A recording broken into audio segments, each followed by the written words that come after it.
हिल्सा के छोटे उनींदे शहर में एक प्राचीन वस्तुओं की दुकान थी जो अवशेषों के अनोखे संग्रह के लिए जानी जाती थी। विभिन्न प्रकार की जिज्ञासाओं के बीच सबसे दिलचस्प वस्तु एक बूढ़े दादाजी की घड़ी थी, जिसकी सुइयां हमेशा 1157 पर अटकी रहती थीं। कोई भी इसकी उत्पत्ति के बारे में नहीं जानता था, लेकिन दुकानदार श्री विटेकर हमेशा ग्राहकों को चेतावनी देते थे कि वे इसे ठीक करने का प्रयास कभी न करें। एक ठंडी सर्दी के दिन एथन नाम का एक युवा घड़ीसाज हिल्सा चला गया। सभी यांत्रिक चीजों से आकर्षित होकर वह मिस्टर विटेकर की दुकान की ओर आकर्षित हुआ। जैसे ही उसने टूटी हुई घड़ी देखी, उसके मन में इसे ठीक करने की अकथनीय इच्छा उत्पन्न हो गई। मिस्टर विटेकर की चेतावनियों और अपनी आपत्तियों को नजरअंदाज करते हुए एथन ने घड़ी खरीदी और उसे घर ले गया। उस शाम एथन ने अपनी कार्यशाला में घड़ी लगाई। जैसे ही उन्होंने इसके जटिल गियर और तंत्र की सावधानी पूर्वक जांच की, उन्होंने देखा कि सब कुछ सही कार्यक्रम में दिखाई दिया। घड़ी के रुकने का कोई स्पष्ट कारण नहीं था। रहस्य को सुलझाने के लिए दृढ़ संकल्पित एथन ने अपनी मरम्मत शुरू की। जैसे जैसे वह काम कर रहा था, घड़ी की सुइयां प्रत्येक समायोजन के साथ आगे बढ़ती जा रही थीं और धीरे धीरे आधी रात के करीब आ रही थीं। कमरे का माहौल बोझिल हो गया। हवा में पूर्वाभास का भाव गाढ़ा हो गया।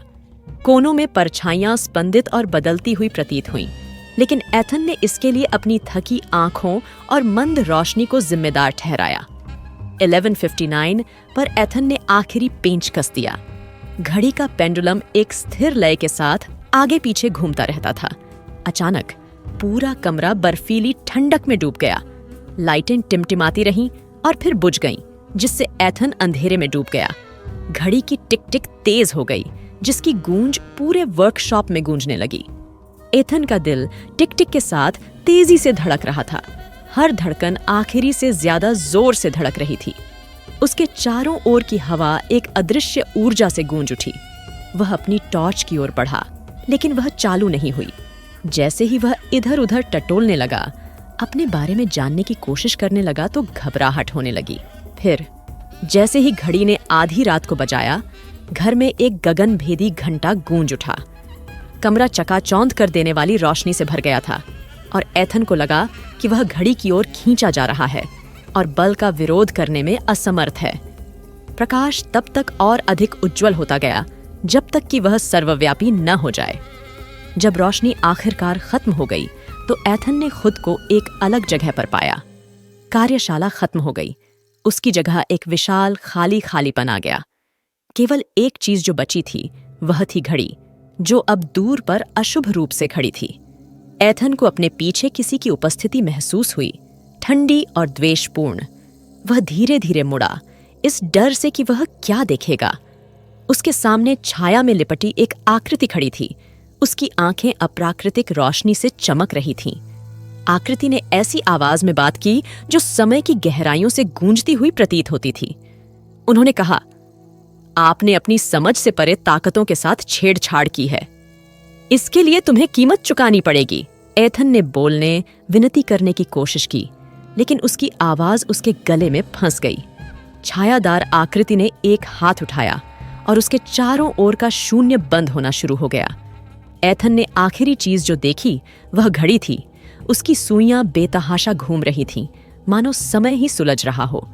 हिल्सा में वापस श्री विटेकर को अपनी रीढ़ की हड्डी में ठंडक महसूस हुई। उसने उस स्थान पर नजर डाली जहां बूढ़े दादाजी की घड़ी खड़ी थी, जो अब खाली थी। वह जानता था कि क्या हुआ था और उसने आह भरते हुए अपरिहार्य को स्वीकार कर लिया। कुछ दिनों बाद शहरवासियों ने एथन की अनुपस्थिति पर ध्यान दिया। उनका घर सुनसान पाया गया। वर्कशॉप में सन्नाटा पसरा हुआ था।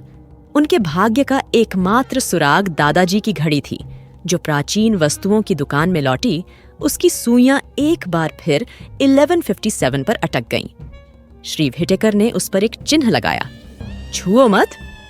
टूटी हुई घड़ी की कहानी हिल्सा में फैल गई, जो उन लोगों के लिए एक सावधान करने वाली कहानी थी जिन्होंने अज्ञात के साथ हस्तक्षेप करने का साहस किया। और वह वहां खड़ा था, समय और परिणाम का एक मूक प्रहरी, अगली बहादुर आत्मा की प्रतीक्षा कर रहा था, या मूर्ख जो इसे ठीक करने का प्रयास करेगा।